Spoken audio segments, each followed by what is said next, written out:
Olá, eu sou Valdir Sternagel e quem está comigo aqui é a Cláudia. Olá, também é uma alegria ter conosco hoje a Esther, Ziel, nesse momento aqui para a gente conversar. E nós somos Diálogo de Esperança. Você pensou que a gente tinha sumido? Mas a gente não sumiu. Sabe como é aquela história de que você começa a reformar a casa e aí demora muito mais do que você planejou? Bom, a gente falou que ia voltar como Diálogos de Esperança, demorou, mas estamos voltando. E voltando hoje, voltando nesse momento, voltando nessa nossa primeira conversa. Nós voltamos de um jeito um pouco diferente. Nós voltamos como podcast e nós voltamos como videocast. E nós voltamos por temporadas. E a temporada que nós iniciamos hoje, ela tem a ênfase, né, ela tem o tópico da saúde emocional do líder evangélico. E sobre esse tema, nós queremos conversar durante várias semanas, numa temporada. Você é bem-vindo, você é bem-vinda, e a gente tem uma enorme gratidão de estar de volta. E a gente tem uma enorme gratidão de ter você de volta com a gente. E assim a gente caminha juntos. De novo, a gente caminha juntos como Aliança Evangélica, como Visão Mundial, como Tearfund e como Ultimato. Os mesmos, ainda caminhando juntos. E hoje agradecemos também a agência Tônica que nos permite usar esse espaço para essa gravação. Assim que, para nós, é um privilégio podermos iniciar uma temporada falando desse tema, da saúde emocional do líder evangélico. De alguma forma, esse tema entrou na nossa agenda. E ele entrou sem que a gente necessariamente pedisse para ele entrar. Ele invadiu, né? Ele invadiu a nossa agenda. Claro que nós não estamos falando apenas da saúde emocional do líder evangélico, nós estamos falando de uma forma mais ampla da saúde emocional, da saúde mental, da saúde da sociedade. A conversa nossa aqui vai focar no líder evangélico, sabendo que o panorama é muito mais amplo, mas sabendo que para o líder evangélico esse é um tema que nós precisamos conversar acerca dele. E por isso estamos gratos por essa temporada e por vocês começando com a gente. Bom, então vou aproveitar e apresentar, né? Temos aqui a Esther Carreiro, Zé Machado, e como é bom recomeçar, retornar entre amigos, né? Essa mesa de conversa. Então, Esther já esteve conosco em outros momentos. A Esther, ela é psicóloga, ela é teóloga, ela é escritora, é amiga, é avó de 7 netos. Eu também. Eu 7 netos. Avó, mas não 7. Eu também, 7 netos. E a Esther tem uma longa, não vou dizer quantos anos, experiência, né, como psicóloga clínica, especialização psicodrama, atendendo tanto adultos, casais, família. É facilitadora de grupos de crescimento, palestrante, autora de alguns livros que eu vou citar aqui, depois, né, vocês também podem procurar sobre os livros dela. Tem aqui Praticando a Abordagem Centrada na Pessoa, Sim. Ressurreição Interior, eu tenho alguns deles, tá bom? E Caminhos de Vida. O praticando é mais para os profissionais, né? Sim. Psicólogos. Tem o Caminhos de Vida, Raiva, Seu Bem e Seu Mal, e Depressão, Tem Luz no Final do Túnel, né? No fim do túnel. Ela é membro da Academia Paulista Evangélica de Letras e também do Corpo de Psicólogos e Psiquiatras Cristãos. Uma alegria ter você aqui conosco para a gente conversar sobre esse tema. Ziel também, Ziel Machado, grande amigo, já esteve conosco algumas vezes, desde o início, na verdade, né? Certo. Do Diálogos. Ele é cofundador do Diálogos de Esperança. Pastor, então vai contribuir a partir também, né, da sua experiência pastoral. Pastor na Igreja Metodista Livre, no bairro da Saúde, aqui em São Paulo.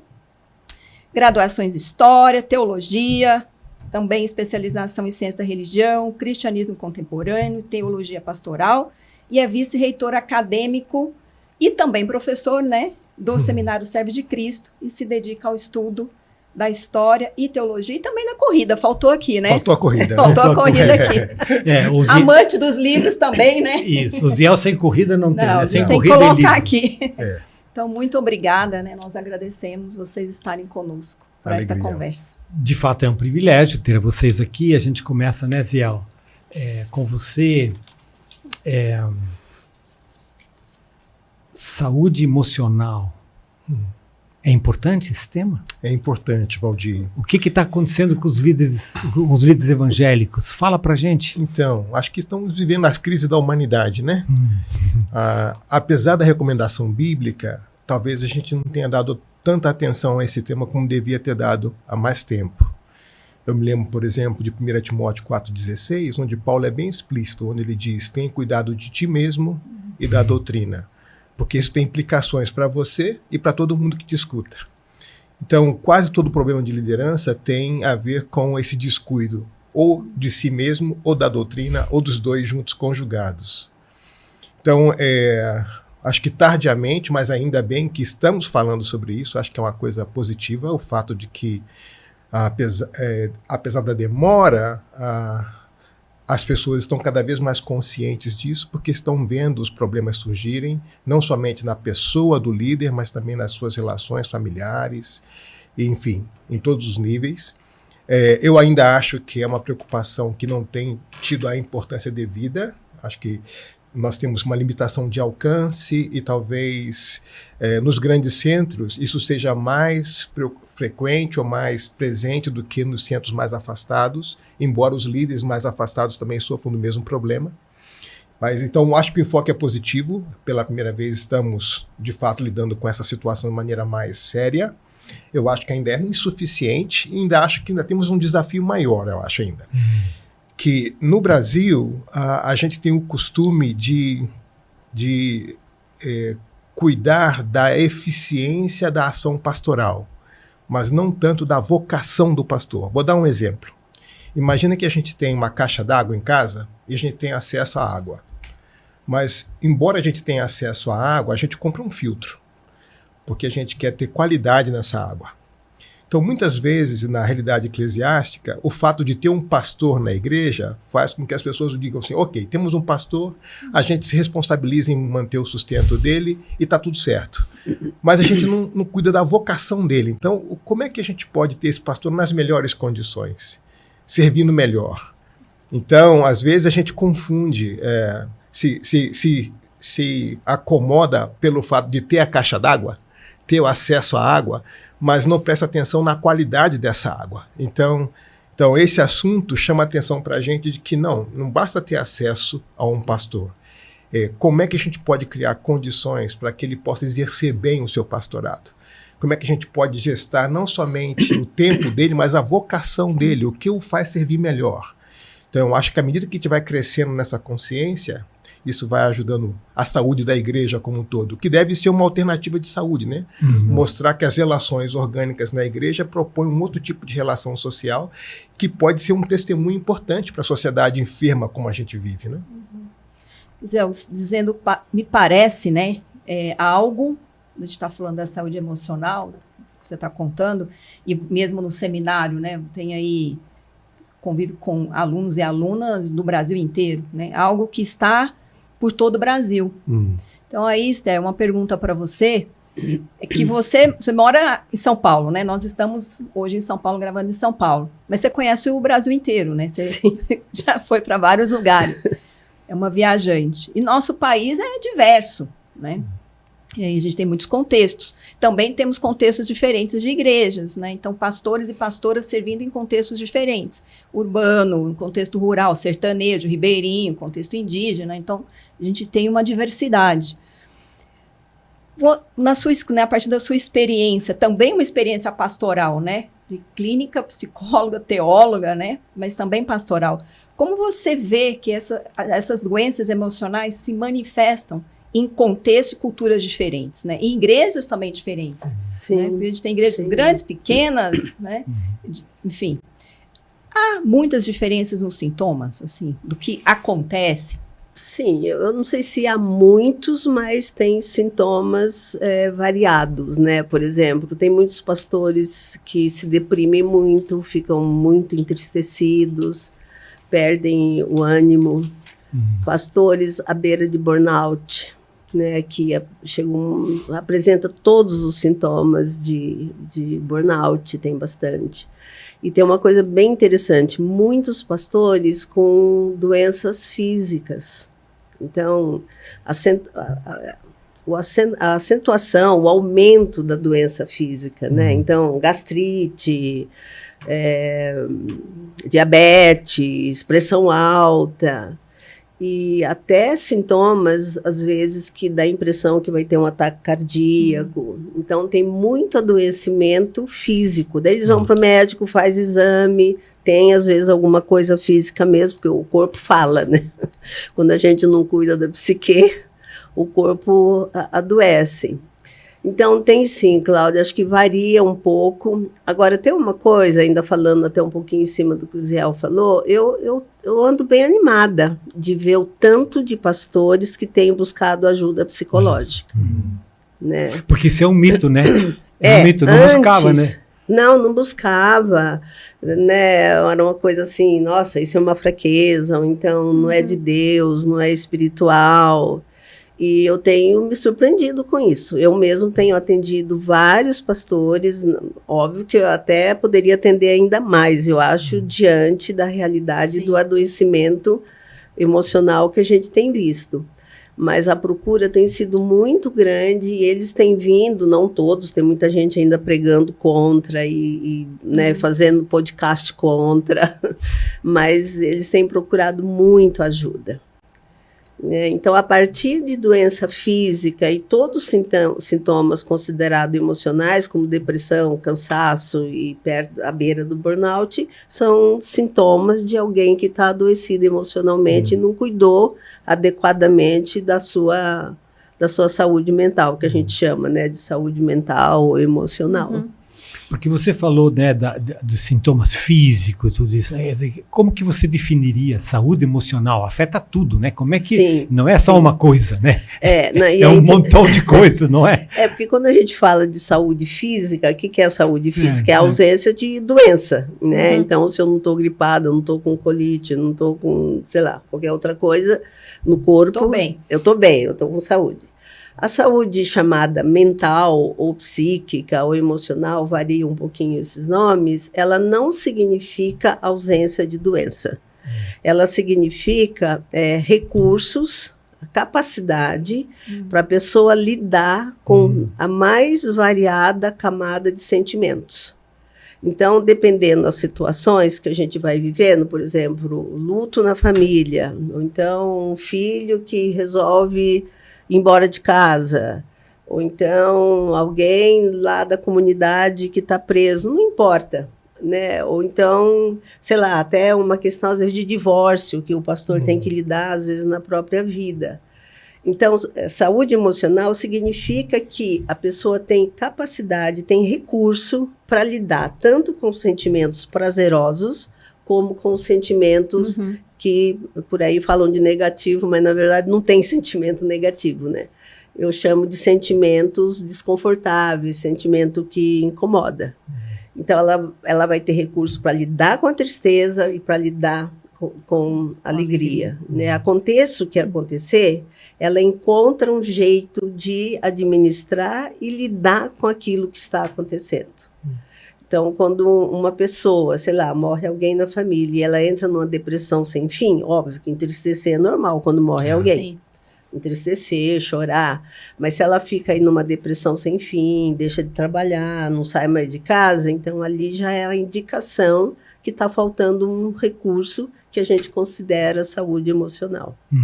Então, resumindo, é isso, é lidar com qualquer sentimento de uma forma adequada, sem ser violento, com ninguém também, porque é uma coisa, às vezes, que se usa muito, né? E lidar com aquilo, não deixar de viver a vida pelo que está acontecendo. Ziel, você tem experiência pastoral, né? A Esther estava falando muito também da experiência clínica, mas você tem o quê? Você tem gabinete na igreja, você tem gabinete no seminário, e você tem gabinete nas viagens ministeriais, e você tem gabinete na corrida. É verdade, é verdade. Você pode gastar todo o seu tempo só ouvindo pessoas. Então, assim, você tá vendo essa... É. O que está adoecendo as pessoas? O que está acontecendo? Eu tive um aluno num curso especial de uma semana, e quando estava terminando a aula, todo dia eu via chorando no fundo da sala de aula. Eu falei assim, tá certo que eu estou dizendo coisas profundas, mas eu estou achando que está emocionado demais, né? Então, no último dia de aula, eu falei assim, você, por favor, pode, depois do término da aula, descer e a gente bater um papinho? Eu falei, você gostaria de conversar sobre esse choro? Eu queria entender por que você termina a aula chorando. E ele foi me contando a frustração e as condições que ele estava trabalhando como pastor, o sofrimento que ele estava vivendo, o sofrimento com a família dele. Então, isso era uma sexta-feira à tarde, eu falei assim, amanhã de manhã, às 8 da manhã, você vai me buscar, eu vou na sua casa, vou passar o dia com você, com a sua família. Quero ouvir você, a sua esposa e as suas filhas. Ele não acreditou, eu falei, não, pode me esperar. Às 8 horas da manhã eu estou no aeroporto, você vai me buscar lá, eu vou passar o dia com você. E eu fui, ele não estava acreditando que eu estava lá, eu me sentei com a esposa e com as filhas e com ele para conversar.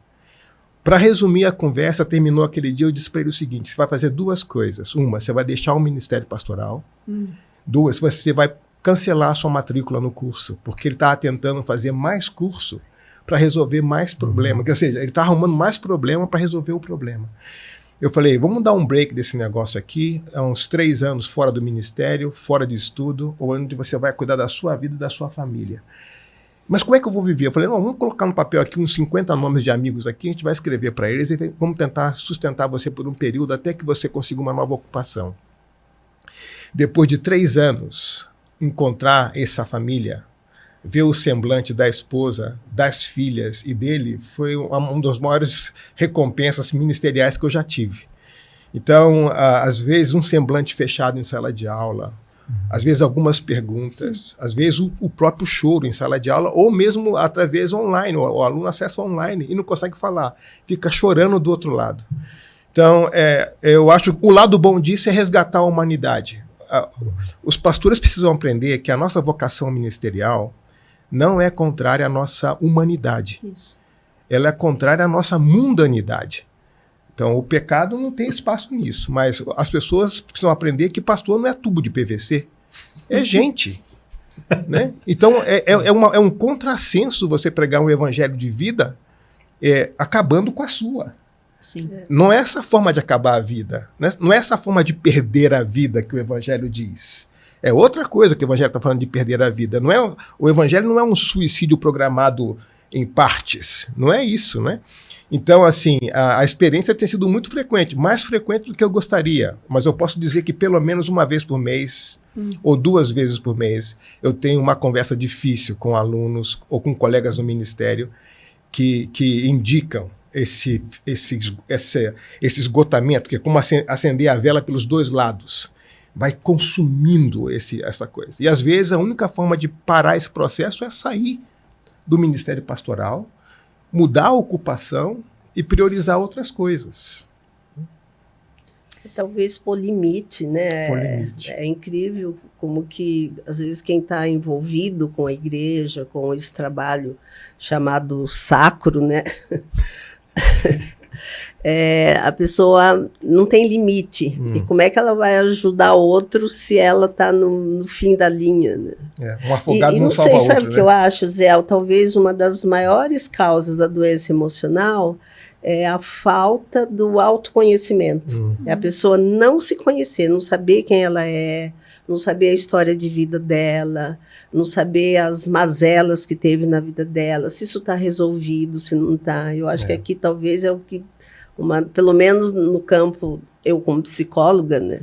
Eu acho que é uma das coisas que eu mais percebo que leva a pessoa a ir vivendo sem viver, como você está falando, né?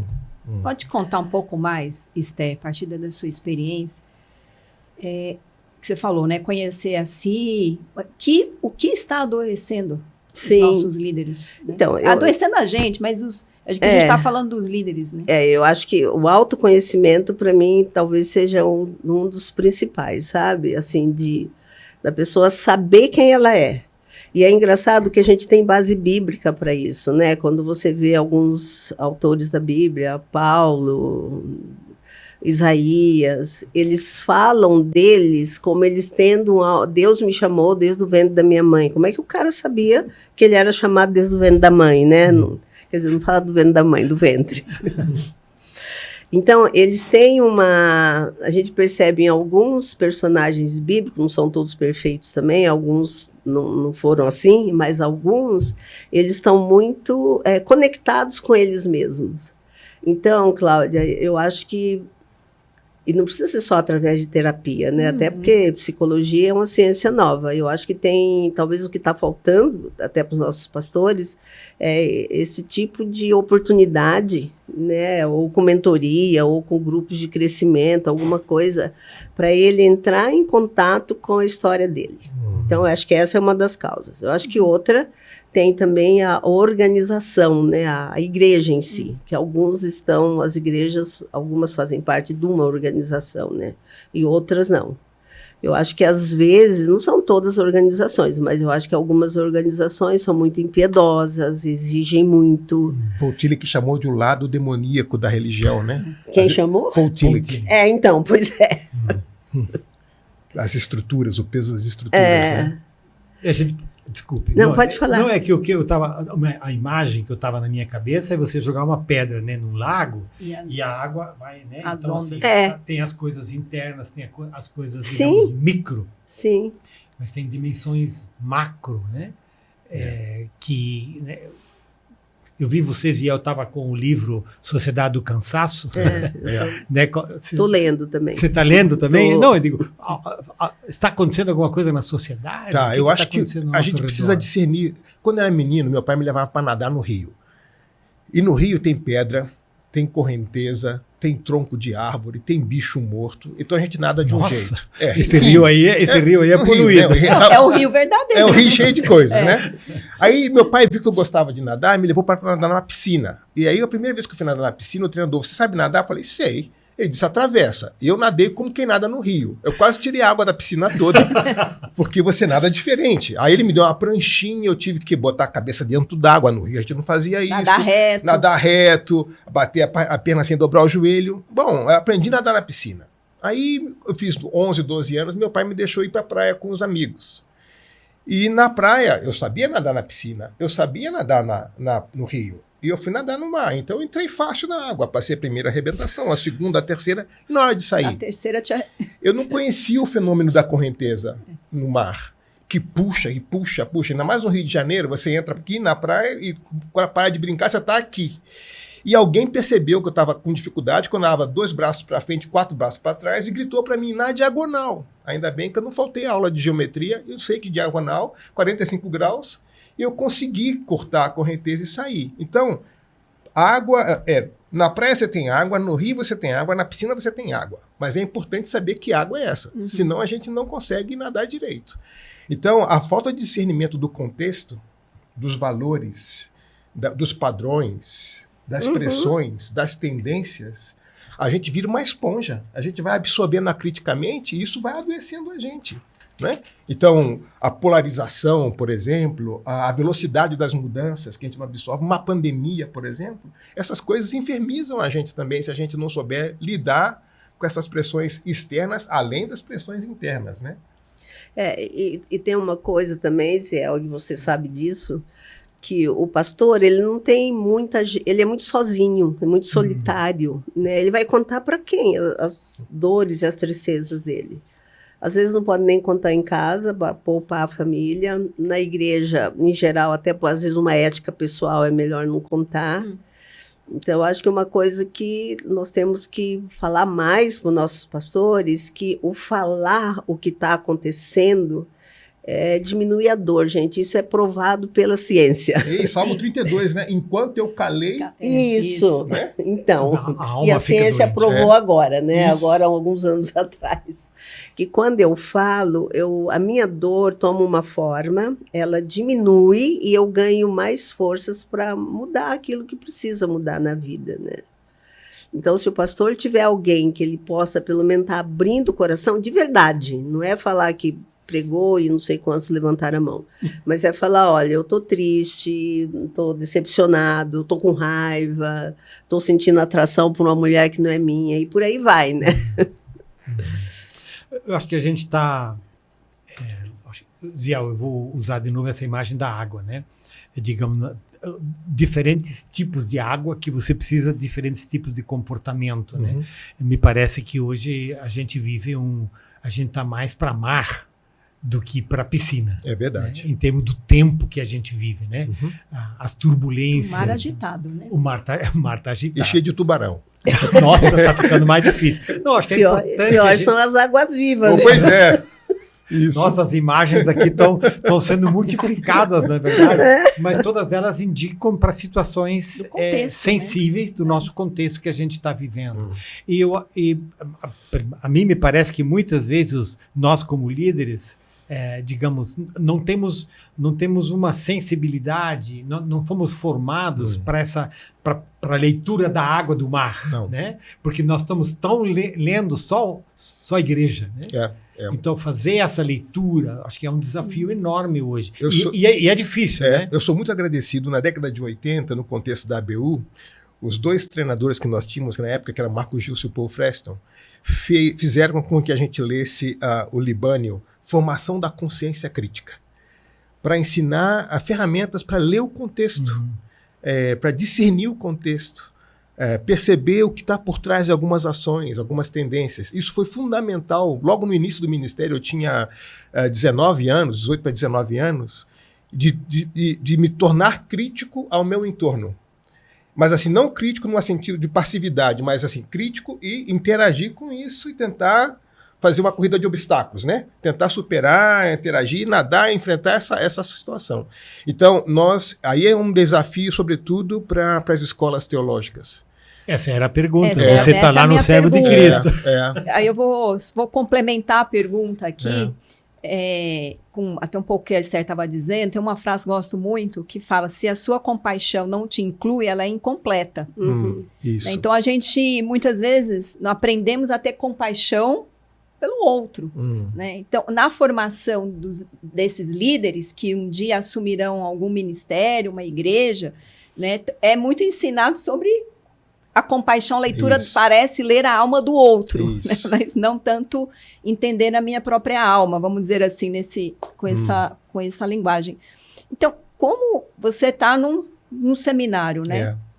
Os alunos e alunas que saem hoje do seminário, né, ou de seminário, estão mais preparados para lidar com a saúde emocional no nosso contextos, né, que são muitos? Eu acho que eu não teria dados para poder medir para poder afirmar, mas com base no que eu estou vendo no meu espaço de trabalho, a gente tem procurado dar a esses alunos um complemento na sua formação que lhes dê condições de, pelo menos, falar e encontrar amigos. Ótimo. Então, eu gasto muito mais tempo recebendo alunos na minha sala para conversar do que em sala de aula ensinando. Então, isso já mostra para eles a importância da mentoria, da conversa, dos amigos, do espaço de poder chorar e falar as coisas. Então, é interessante que os alunos se formam, mas eles continuam procurando esse tipo de espaço. Então, eu acho assim, aprenderam, já viram que tem valor esse tipo de espaço. Então, assim, além disso, os nossos currículos, eles são muito religiosos, assim, eles se dedicam muito da porta da igreja para dentro. Então, a gente precisa equilibrar um pouco esse currículo, ajudando a olhar da porta da igreja para fora. Quer dizer, até chegar na igreja, ele sai de casa para chegar na igreja, no templo. ele passa pelo mundo ali fora. E ali tem trânsito ruim, tem acidentes, tem coisas difíceis, pessoas em situações de risco, enfim. Então, ajudá-los a balancear um pouco com aquilo que acontece da porta do templo para fora. Então, ler sobre o contexto, ler sobre as tendências, ler outros autores, aprender a fazer perguntas. É tão importante quanto aprender a orar, ler a Bíblia, porque esse contexto pode ajudá-lo a entender esse contexto, pode ajudar a encontrar esse equilíbrio. Se ele não vai resolver tudo, pelo menos ele vai ter uma disposição mental que o ajude a dialogar com essa realidade e não vai ficar enclausurado no seu medo. Isso já ajuda um pouco, mas isso demanda uma constante reforma curricular, né? Essas comissões paritárias que revisam os currículos de formação nos seminários teológicos, né? E se a gente for, digamos, da formação teológica, né, também para o chão da comunidade, né, Esther? Você falou antes sobre a importância de falar, né? A importância de ter espaço. Mas para você falar, você precisa ter escuta, né? Sim. Então, como tem que ter escute, né? Escuta amorosa, né? Isso, como que a igreja pode ser esse espaço para falar, para escutar? Então, Valdir, eu acho que aí vai depender talvez um pouquinho do próprio líder, né? Que eles são os pastores que estão liderando. Eu acho que no caso do pastor, ele podia estar procurando grupos de pastor, porque está existindo grupo de pastores, né? Que fazem isso. Então, pastores um pouco mais de idade que pode dar mentoria. Eu tenho pastor que me procurou para ser mentora, né? Mas tá cheio de gente aí que pode fazer mentoria e alguns vão preferir que sejam homens e tudo bem, né? Eu acho que primeiro o pastor olhar para ele e ele achar um espaço para ele realmente estar verbalizando o que acontece com ele, uma vez que nosso foco é o líder. E eu acho que ele pode criar na igreja grupos também de escuta, que já tem até alguns ministérios, né? Acho que Celebrando a Recuperação é um pouco assim, né? São grupos de escuta.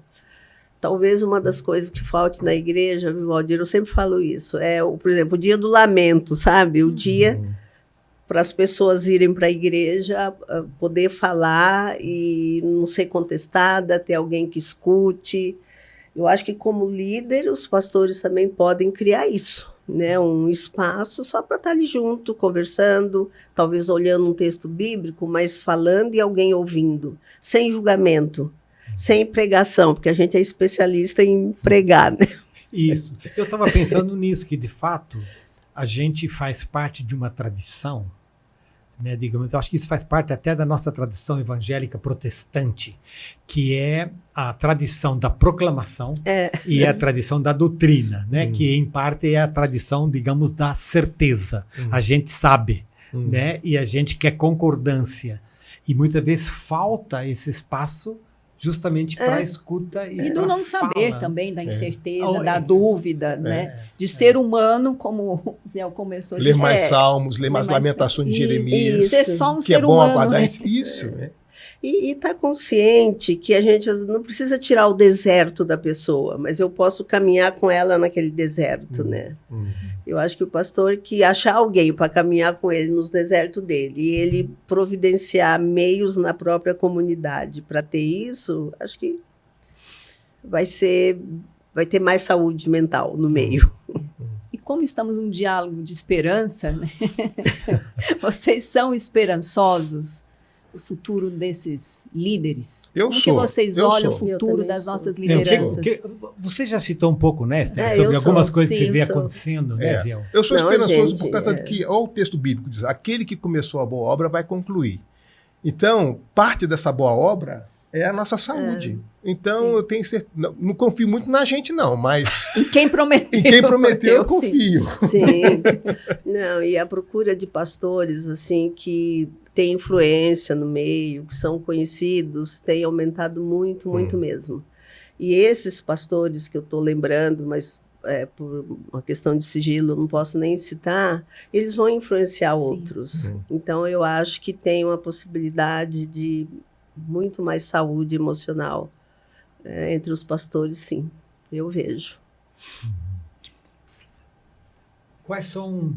A gente citou vários textos bíblicos aqui, né? Assim, de que textos que nos ajudam, né? Porque eu acho que uma das marcas da fé cristã é que ela não nega a realidade, ela tenta entender a realidade, ela vive a realidade, mas a fé cristã nunca se conforma, né? Porque ela tem uma palavra para essa realidade, uma palavra de transformação, né?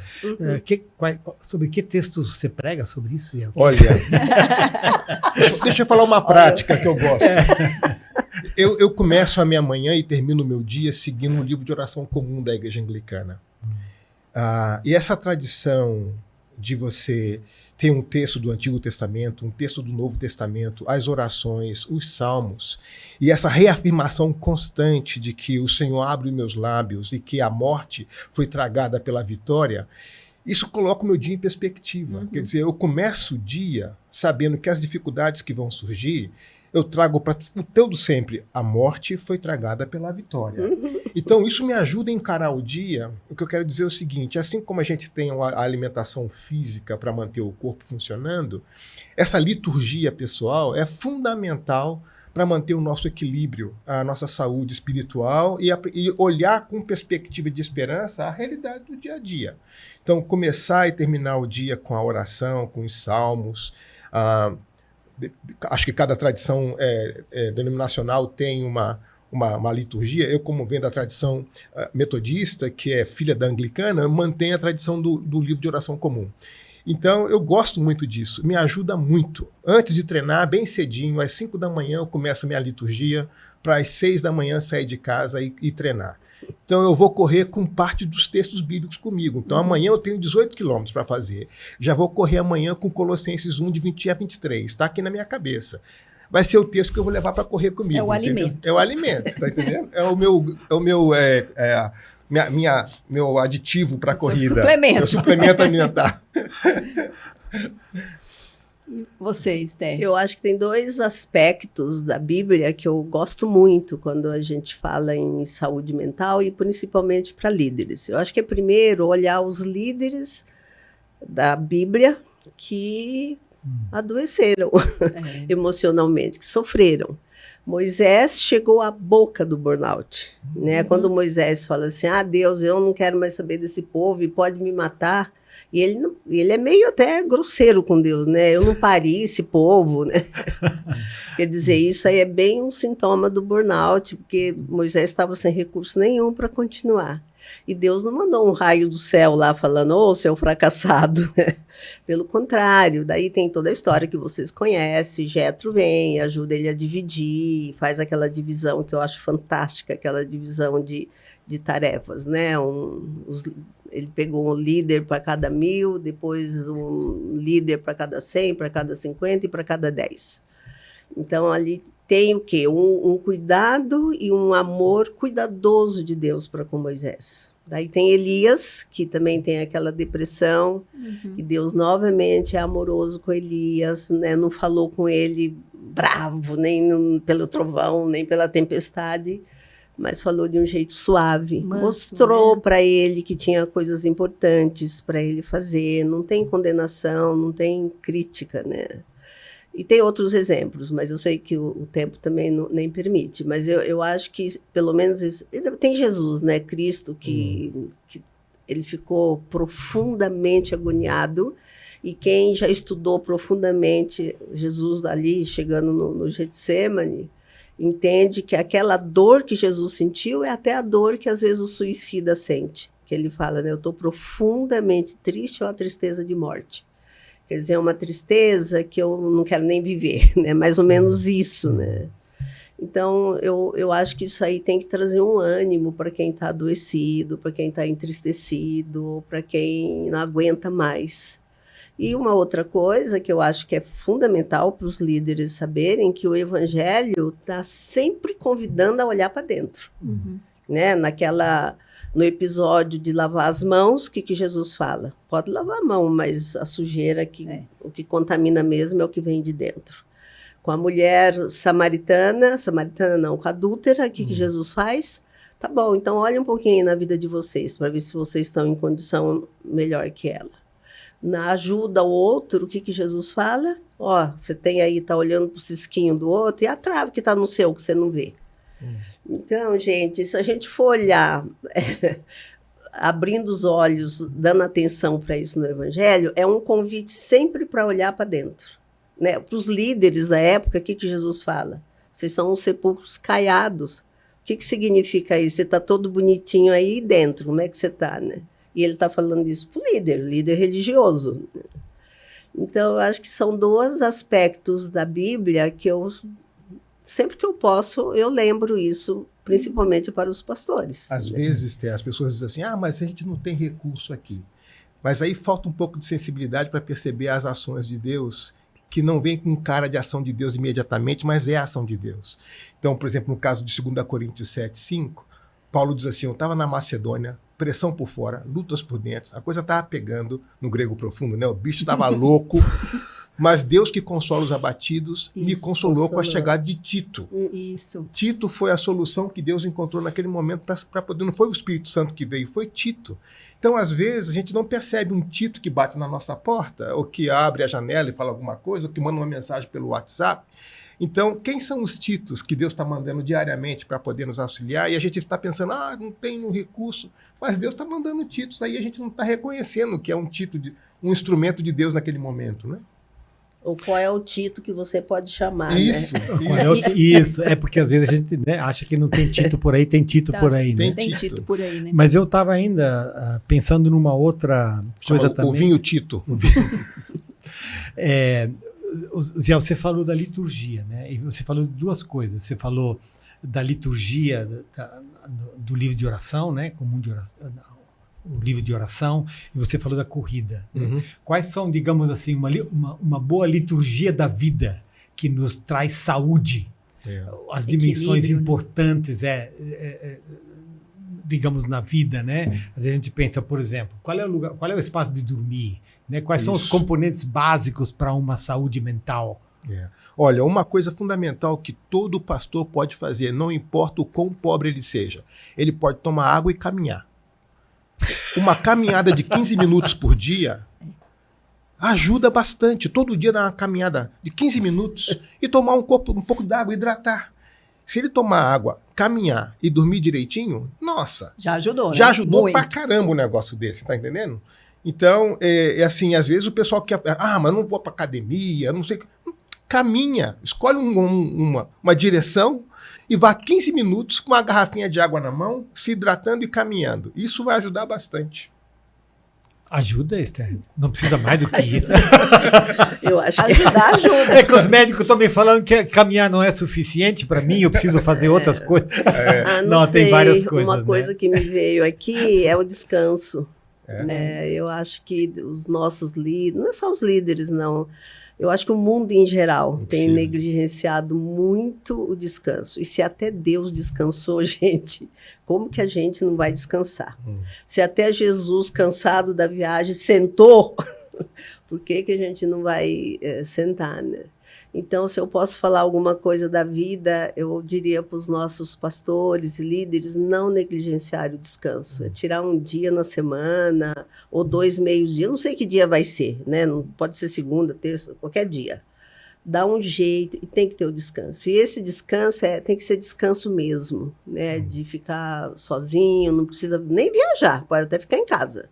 Mas é descanso, Valdir. Acho que é isso que aliás, é uma coisa séria, né? Que tem sido muito negligenciada pelos líderes. Acho que tem um autor que fala muito sobre isso. Aquele italiano, como é que é o nome dele? O Domenico Di Massi. Não, ele também. Tem o Ócio Criativo. Nossa, o Domênico, que morreu há pouco tempo, né? E ele nem era, acho que, cristão, ou era cristão, mas não era evangélico, né? Ele fala bastante disso. Tem um outro que é pastor, ele fala muito, eu esqueci o nome dele, gente. Pastor italiano não é o Papa, não, né? Não, é argentino. Argentina. Eu acho que de só falar de descanso daria toda uma série de podcasts. Que escreveu, acho que é a Igreja Emocionalmente Saudável. Como que é o nome dele? Sim. Sei qual é. Então, ele tem um capítulo no livro dele que ele fala só sobre o descanso. Certo. E tem muito pastor que tem dificuldade de descansar, porque às vezes ele não aguenta nem ficar sozinho com ele. Sim. E se isso acontece, aí ele precisa buscar alguém mesmo para ajudar um pouquinho, para ver o que está acontecendo, que não aguenta a própria companhia, né? Cláudia, né? a gente bom tempo, né? A conversa está ótima. Tá fechando, mas digamos nessa conversa de hoje, acho que nós dissemos, em primeiro lugar, que a gente precisa levar a busca da saúde a sério. E que essa busca da saúde tem várias dimensões, mas que o evangelho é, nesse sentido, o evangelho do shalom de Deus, né? Que é o evangelho da saúde de Deus para Integral, conosco. né? Isso, da saúde integral. Acho que nós falamos que no tempo que nós vivemos, essa questão da saúde emocional está vindo forte, é uma espécie de uma avalanche. Vocês estão dizendo, olha, nós estamos escutando isso, estamos vivendo isso, estamos vivenciando isso, e isso é um sinal de alerta que a gente precisa acordar para isso. Mas a gente não acorda para isso sem o sopro do Espírito e sem recursos da palavra que nos ajudam a buscar a saúde. Né? Coisas, né, como você falou, Esther, a ter espaço de escuta, falar, né, a oração. Receber os títulos. Receber os títulos, o outro, né? Assim, a gente falou várias coisas aqui, e várias dessas coisas, algumas dessas coisas, digamos, são profissionais, né, no sentido assim de que há um momento que precisa, né, ir lá com você, Esther, né, buscar. E há momentos onde você vai encontrar alguém na sala de aula, há momentos que você vai encontrar, quer dizer, a própria igreja local tem recursos para essa busca do shalom de Deus, dessa saúde de Deus para a nossa vida. Bom, então não podia ficar conversando muito tempo, mas agradecer a Esther mais uma vez e pelo carinho de estar conosco, sempre uma palavra acolhedora. Né? Então, te agradecer, Ziel, também, mestre, estar aqui conosco. Obrigado. Agradecer você também que está nos ouvindo ou nos vendo.